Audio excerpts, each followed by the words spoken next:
Bom dia, pessoal. Hoje nós vamos entrar numa outra etapa dos nossos estudos. Como assim? Vamos parar para pensar na seguinte situação. Se a gente para pensar do capítulo 1 ao capítulo 4, nós conseguimos instrumentalizar para poder calcular, por exemplo, qual a posição que um objeto está à medida com que o tempo passa. Nós nos instrumentalizamos para calcular qual a velocidade que um corpo vai estar à medida com que o tempo passa. E também nós nos instrumentalizamos para calcular qual a aceleração desse objeto à medida com que o tempo passa.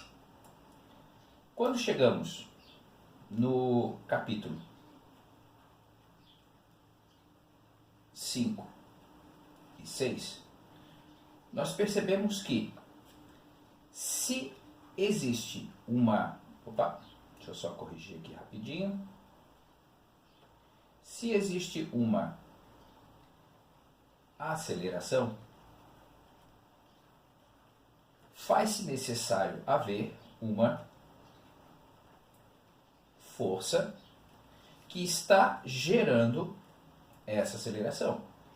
Basicamente, a nossa ideia aqui foi força resultante é igual a massa vezes aceleração. Grandezas vetoriais, certo? Então, eu precisava saber para onde que estava a força para saber para onde estava indo a aceleração, certo? E basicamente aqui a nossa ideia foi: se a força resultante era igual a zero, tá? O que a gente tinha era um movimento retilíneo uniformemente variado, tá? Se a força resultante era diferente de zero, e nesse primeiro momento eu vou pensar nela como sendo um valor constante, o que a gente poderia observar? A gente poderia observar que esse corpo poderia estar, se a força resultante fosse paralela ao movimento, no caso a velocidade, nós iríamos observar que estaríamos tendo um movimento retilíneo uniformemente variado, certo? Força constante, aceleração constante, eu vou ter uma variação uniforme da velocidade. Agora, caso a minha força resultante fosse perpendicular ao vetor velocidade, nós teríamos um movimento circular uniforme, tá certo? Então, basicamente, esse é o resumo daquilo que nós vimos até agora. Entretanto, nós começamos agora a nos perguntar o seguinte. Vamos voltar lá para os nossos blocos, que poderiam ser um carro, poderia ser qualquer coisa, tá? Eu tenho esse objeto aqui, tá? Que nesse ponto está com uma velocidade igual a zero, e após alguns segundos ele está aqui com uma velocidade diferente de zero. Então essa é a minha velocidade inicial, essa é a minha velocidade final. Se o objeto saiu daqui e foi para lá e atingiu uma velocidade diferente de zero, significa dizer que precisou existir uma força nessa direção e sentido do movimento para que pudesse haver essa mudança de velocidade. Bom, se tem força, quer dizer que precisou existir uma aceleração. Ok? O que acontece agora e o que a gente começa a ver? A gente começa a ver que para sair daqui e chegar aqui nessas condições, precisou haver uma variação de energia do meu sistema. E quem é que proporcionou essa injeção de energia no meu sistema? Foi a força que ao ser aplicada nesse bloco gerou esse movimento aqui, ok? Então quer dizer que a gente começa nesse momento a avaliar como é que a gente consegue pensar na variação de energia ao longo do meu sistema, tá certo? Talvez você esteja achando assim, mas variação de energia, mas quando você, por exemplo, vai trabalhar em telecomunicações, no tratamento de um sinal digital, que você quer ser, por exemplo, uma rede de TV a cabo, você quer levar ela via cabo da cidade A para a cidade B. Ao longo desse caminho, por diversos motivos, você acaba perdendo potência, perdendo energia desse sinal. Então, se ao longo, se de tempos em tempos, você não se preocupar com essa energia que está sendo perdida, daqui a pouco esse sinal simplesmente não vai chegar até lá. Então, hoje, em boa parte dos problemas, você acaba começando a resolver sempre pensando na energia do meu sistema. Ela se perdeu, o que aconteceu, como é que eu vou conseguir fazer esses devidos ajustes, tá certo? Bom, então, quando a gente começa a pensar em energia,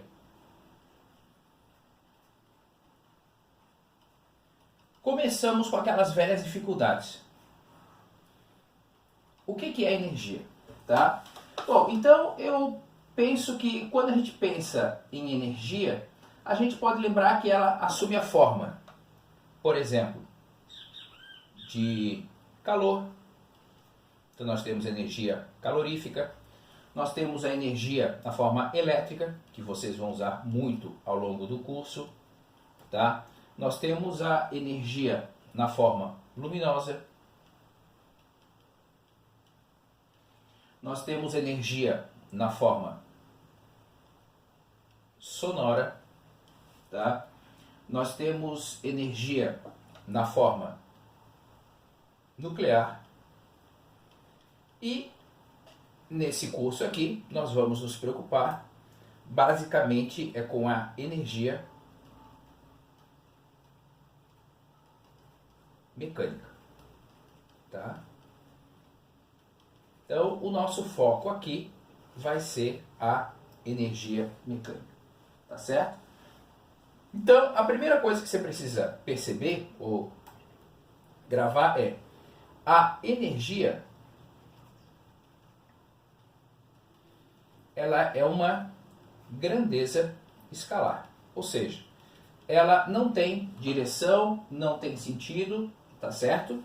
Então, ela tem um valor e esse valor aqui é o que eu preciso levar em consideração. Aumentou o valor? Então quer dizer que o sistema ganhou energia. Diminuiu esse valor? Quer dizer que o sistema ao longo do tempo ali perdeu energia e por aí vai, tá certo? Bom, se uma força altera o estado cinético de um corpo, o número que descreve essa energia do sistema também variou. Lembra aquela situação que a gente viu agora há pouco lá do meu carrinho? Então quer dizer que se a força alterou o estado cinético do corpo, o que é alterar o estado cinético de um corpo?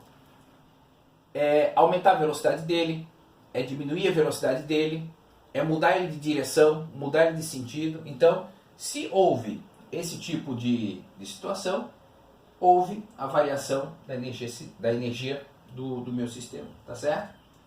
Então, uma outra coisa que é muito importante a gente precisa guardar é: eu não posso simplesmente sumir com a energia. Então, se a energia estava associada a uma determinada condição, por exemplo, eu poderia ter a energia na minha rede na forma de elétrica. Quando pegou lá e eu liguei o meu chuveiro, essa energia elétrica não foi perdida, ela foi transformada em calor. Eu liguei, por exemplo, uma lâmpada. Aquela energia elétrica foi transformada em energia luminosa. Eu liguei um aparelho de som, tá? Eu tenho lá na minha região, moro lá perto do Rio de Janeiro, eu tenho lá perto das usinas nucleares de Angra dos Reis.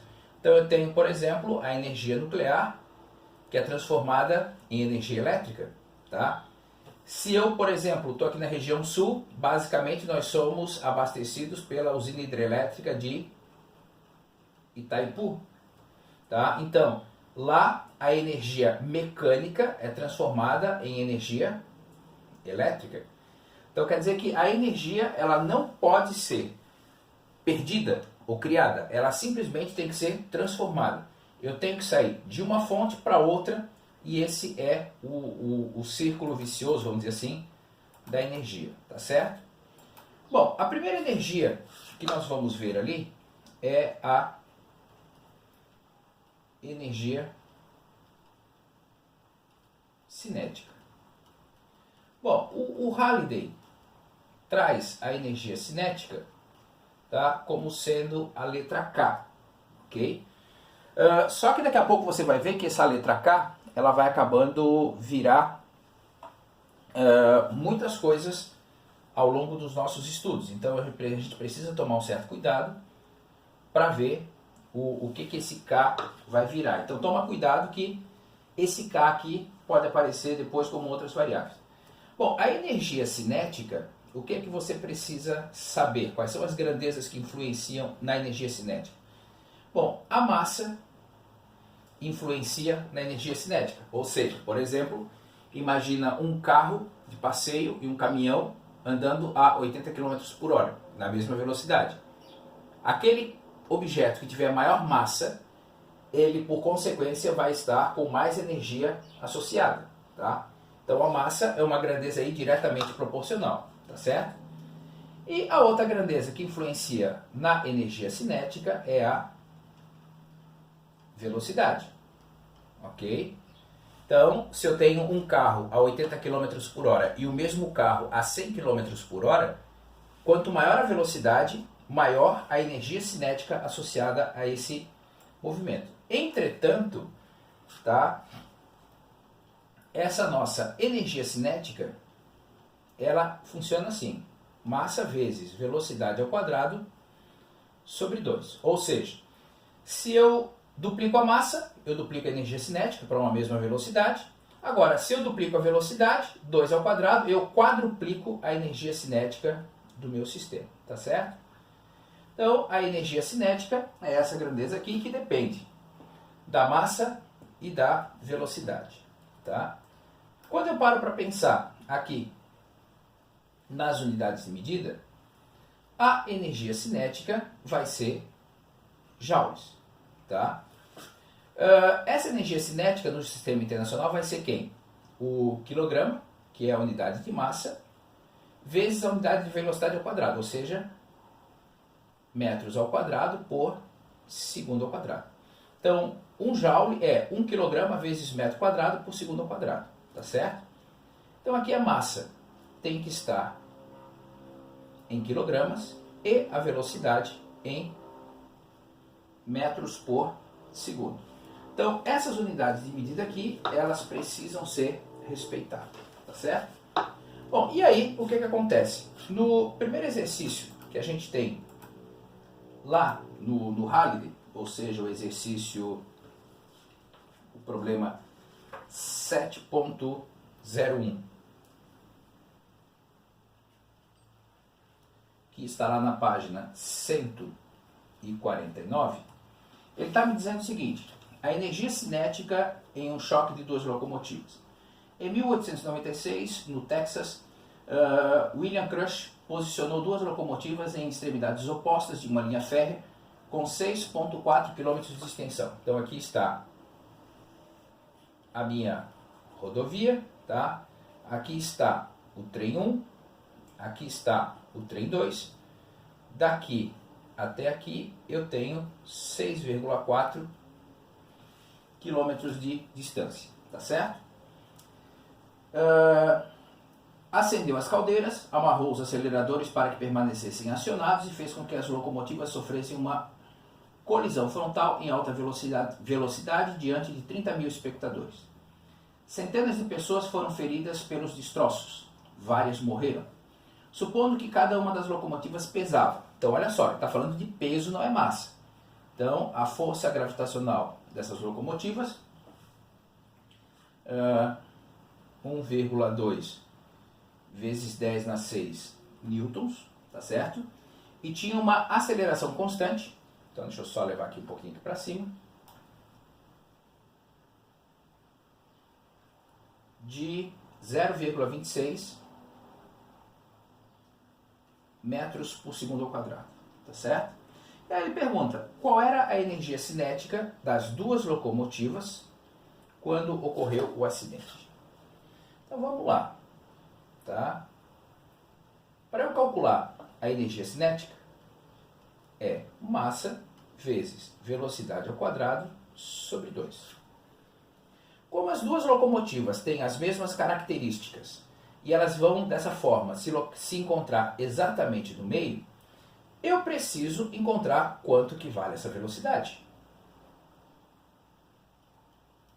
Para eu poder encontrar quanto que vale essa velocidade, eu tenho que pensar, bom, eu não sei quanto tempo elas gastaram para chegar até aqui, mas eu sei a distância. Então vamos lá.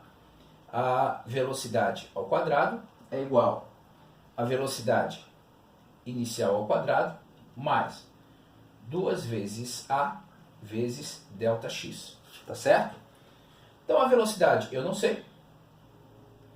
A velocidade inicial é zero, porque elas estavam paradas. A partir do momento que ele soltou elas, a aceleração foi constante. E o ΔX, já que vai ser no meio, é 3,2 km, que são 3.200 metros. Ou seja, a velocidade vai ser a raiz quadrada de 1.664. Tá? E dessa forma eu consigo encontrar que a velocidade lá está valendo 40,79 metros por segundo. Então eu já sei qual a velocidade com que ela vai estar no momento da colisão. Agora, qual que é a massa de uma dessas locomotivas? Eu preciso calcular essa informação também, já que eu tenho apenas a força gravitacional. Bom, aí eu tenho que lembrar que a força gravitacional é a massa vezes a aceleração gravitacional. Essa força gravitacional está valendo 1,2 vezes 10 na 6. A massa eu não sei. E a aceleração gravitacional que o Halliday sempre usa é o 9,8. Quando você faz isso, você encontra que a massa da locomotiva fecha em 1,22 vezes 10 na 5 quilogramas. Bom, tendo em vista isso, agora eu posso voltar aqui e substituir esses valores. Certo? Então a minha energia cinética ela vai ser a massa 1,22 vezes 10 na 5. Tá? A velocidade 40,79. Eu não posso esquecer que ela é ao quadrado. Dividido por 2. Ou seja, no final das contas, a energia cinética de uma locomotiva ela fecha em 1,01 vezes 10 na 8 joules.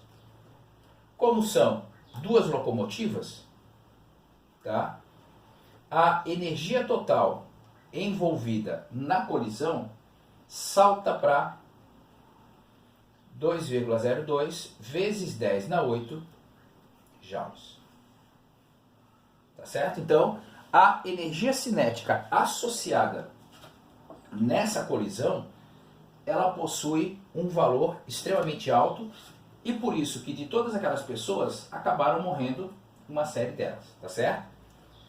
Bom, o nosso próximo passo agora é entrar em uma outra grandeza física que está associada aqui, tá?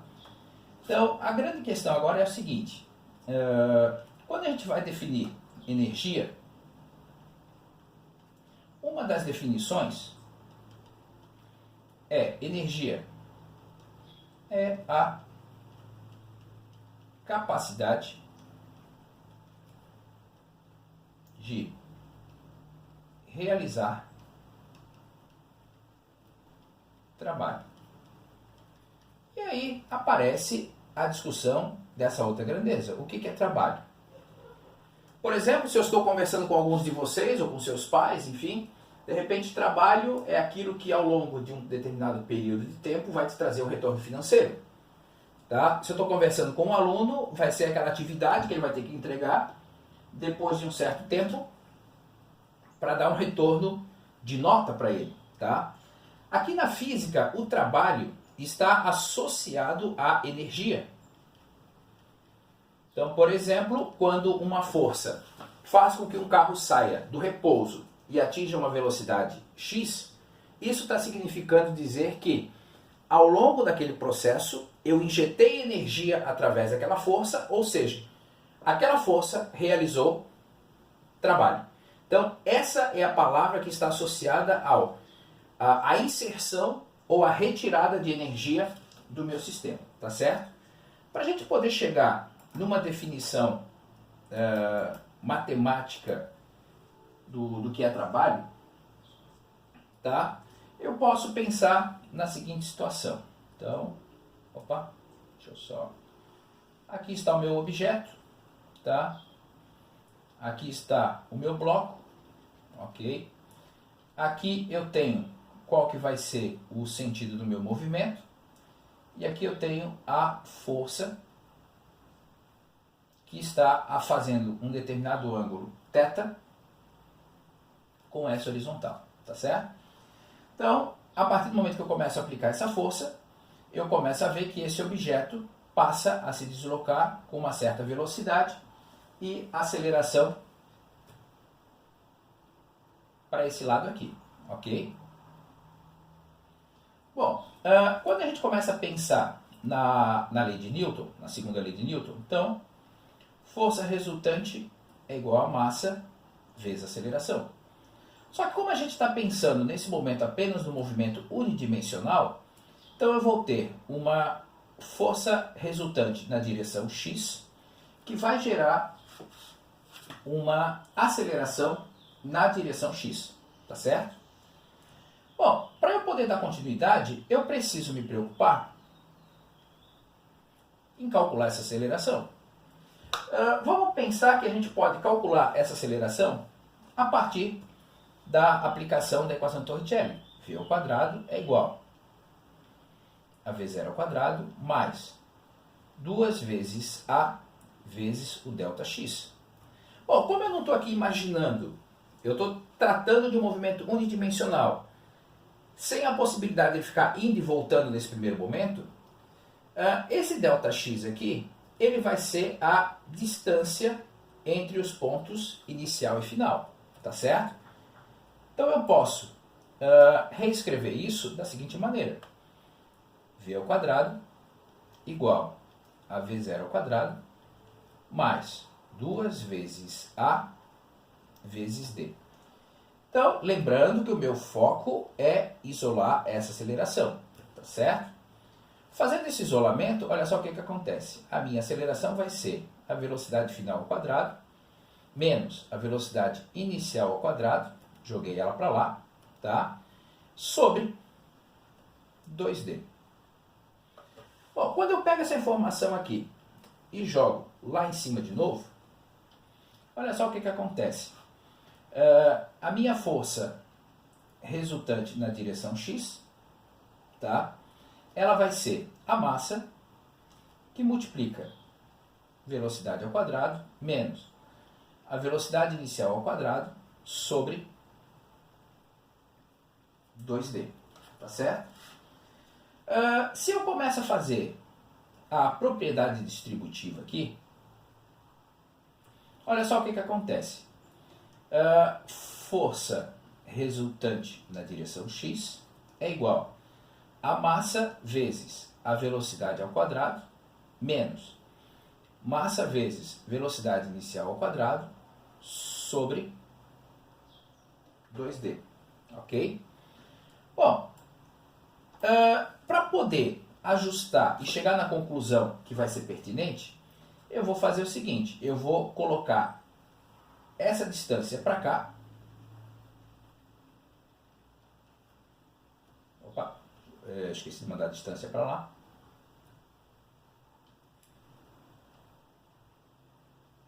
E aqui eu vou ficar assim.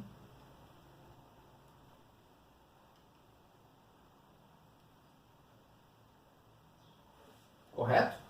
Bom, quando eu paro para fazer isso daqui, creio que não vai haver nenhum problema para a gente em fazer isso aqui, ó. FRX vezes D é igual a mv ao quadrado sobre 2 menos, certo? Bom, agora olha só, quem que é essa grandeza aqui? Essa grandeza é uma energia cinética. Quem que é essa grandeza aqui? É outra energia cinética. Só que essa é a energia cinética final e essa é a energia cinética inicial. Dessa forma, eu posso dizer o seguinte, que essa equação aqui, FRX vezes D, é igual à energia cinética final menos energia cinética inicial. Ou seja, eu tenho uma grandeza que provocou uma variação da energia cinética. Se provocou uma variação da energia, significa dizer que esse cara é o trabalho, tá certo? Bom, agora, como é que a gente vai conseguir pensar nisso? Quem que é o meu FRX? Deixa eu voltar lá no meu desenho inicial. O meu FRX, ele é essa força aqui na horizontal, certo? Esse é o meu FX, tá? Esse meu FY, ele está aqui, mas se você parar para pensar, o meu FY, ele não vai gerar esse movimento horizontal que eu estou levando em consideração, tá certo? Então, o que acontece aqui? A gente, então, consegue definir que o meu trabalho, ele vai ser o meu F vezes D vezes cosseno de θ, fazendo a devida decomposição. Bom, esse trabalho aqui, da forma com que ele está escrita, eu posso ser ainda mais genérico, tá certo?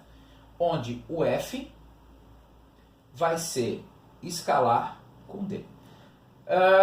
Então, o trabalho é o produto escalar entre a força e o deslocamento, onde dois vetores dão como resultado o meu trabalho. Tá certo? Então, dessa forma aqui, o que acontece? Eu tenho que, por definição, o trabalho vai ser produto escalar, o módulo da força, por isso não tem mais o vetorzinho aqui em cima, o módulo do deslocamento, vezes o cosseno de θ, onde o θ é o ângulo entre o deslocamento e a força, tá certo? Bom, se a minha preocupação agora é pensar no ângulo entre o deslocamento e a força, então vamos voltar lá para o meu caso e ser mais genéricos ainda. Então aqui está o meu bloco, tá? Esse meu bloco está se movimentando para lá, então ele tem um deslocamento para lá, e aqui está a minha força. Aquela força F lá, que nós já vimos que conseguimos calcular esse trabalho a partir disso. Só que nós temos, por exemplo, nesse caso aqui, a força gravitacional. A minha pergunta agora, e a pergunta que você deve fazer nos exercícios é, bom, eu quero calcular o trabalho da força gravitacional. Vai ser a força gravitacional vezes o deslocamento vezes o cosseno de ângulo. Agora, qual ângulo? O deslocamento é para lá, a minha força gravitacional é para cá. Qual é o ângulo que está aqui? 90 graus. Quanto é que vale o cosseno de 90 graus? Zero. Ou seja, nesse movimento horizontal, eu insisto muito nisso, o trabalho da minha força gravitacional vai ser zero.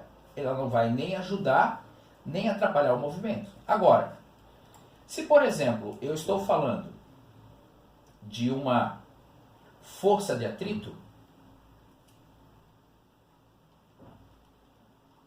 eu vou lá, vou calcular o trabalho da força de atrito.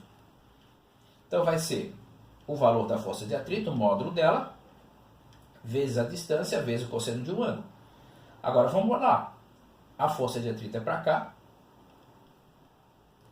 Tá? O meu deslocamento é para lá. Quanto que é o ângulo daqui até aqui? 180 graus. O cosseno de 180 graus é menos 1. Tá? Então, o trabalho da força de atrito vai ser alguma coisa negativa. Então, olha só. Esse cara aqui, o trabalho é 0. Esse cara aqui, o trabalho é positivo. Esse cara aqui, o trabalho é negativo. Então, ao longo do movimento, enquanto essa força está injetando energia no meu sistema, essa outra força aqui está consumindo energia no meu sistema. Então, se eu quero fazer com que o meu carro tenha uma boa eficiência, eu tenho que diminuir ao máximo a força de atrito para que ele consiga um bom desempenho no movimento que eu quero. Se por acaso eu não consigo isso, eu preciso compensar com força. Tá? Mas entretanto, o que eu posso pensar? Se o meu carro tem que fazer muita força para frente, significa dizer que ele vai ter muito consumo de gasolina. Então, se eu tenho que consumir muita gasolina para o meu carro ir para frente, tá? Quanto menos energia eu perder aqui, melhor vai ser a eficiência do meu carro. Tá certo, pessoal? Hoje essa parte introdutória, se você já quiser dar uma olhada lá, que na próxima aula é isso que a gente vai começar a fazer, nós vamos começar a pensar no problema 7.02, ok? Grande abraço para vocês, tchau, tchau.